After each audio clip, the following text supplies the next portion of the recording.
En effet, il y a un second antisionisme qui se développe en Occident et contre l'Occident depuis plusieurs générations.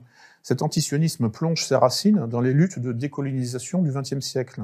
Il accuse donc Israël d'être une puissance coloniale occidentale, et les Juifs sont accusés d'avoir colonisé la Palestine, mais cet antisionisme ne s'arrête pas là.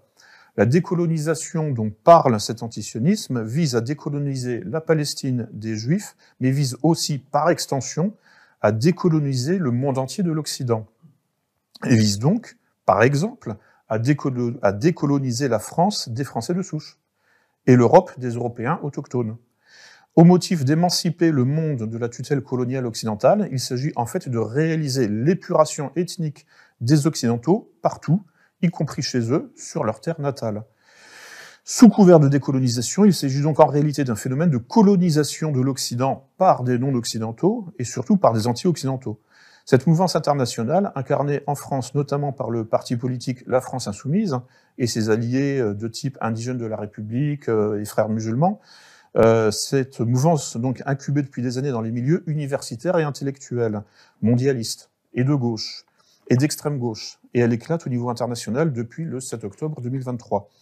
Donc cet antisionisme occidental est donc avant tout anti-occidental, c'est-à-dire gauchiste, woke, LGBT, pro-palestinien, mais aussi anti-russe et anti-syrien, ce qui n'a évidemment aucune cohérence sur le plan géopolitique. En revanche, il peut être parfois et de façon marginale pro-iranien.